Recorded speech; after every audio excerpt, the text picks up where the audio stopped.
नमस्कार दोस्तों, आप लोग कैसे हैं? उम्मीद है कि आप लोग ठीक ही होंगे।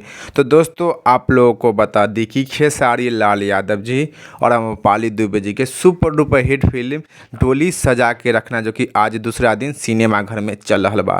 तो खेसारी लाल यादव जी और अम्रपाली दुबे जी के फिल्म डोली सजा के रखना, जो कि पहला दिन कितना कमाई कैले बा, चलिए जानते हैं इस वीडियो के माध्यम से। तो उससे पहले आप लोगों को बता दी कि खेसारी लाल यादव जी और अम्रपाली दुबे जी की फिल्म डोली सजा के रखना, जो कि फुल्ली पारिवारिक फिल्म बा, अश्लीलता से बच कर बा। आप लोग पूरा परिवार एक साथ सिनेमा घर में जाकर खेसारी लाल यादव जी और अम्रपाली दुबे जी की फिल्म डोली सजा के रखना के देख सकते हैं। तो अगर आप लोग अभी तक खेसारी लाल यादव जी और अम्रपाली दुबे जी की फिल्म डोली सजा के रखना के नहीं देखे हैं, तो आप लोग भी जाइए अपना नई सिनेमा घर में और खेसारी लाल यादव जी और अम्रपाली दुबे जी के सुपर डुपर हिट फिल्म डोली सजा के रखना के देखिए और देखकर नीचे कमेंट बॉक्स में बताइए कि आप लोगों को देखने में कैसा लगा। चलिए अब जानते हैं कि खेसारी लाल यादव जी और अम्रपाली दुबे जी की फिल्म डोली सजा के रखना, जो कि पहला दिन कितना कमाई कैले बा।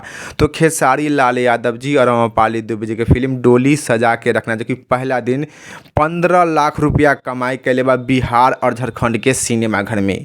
खेसारी लाल यादव जी और अम्रपाली दुबे जी की फिल्म डोली सजा के रखना, जो कि पहला दिन 15 लाख रुपया कमाई कैले बा बिहार एवं झारखंड के सिनेमा घर में। तो आप लोगों को इसी जानकारी के बारे में बतावे के रहे, तो इस जानकारी के बारे में का राय बा, का विचार बा, नीचे कमेंट के माध्यम से बता दीजिएगा। फिलहाल में इतने, फिर मिलेंगे अगले वीडियो में। जय हिंद, जय भोजपुरी।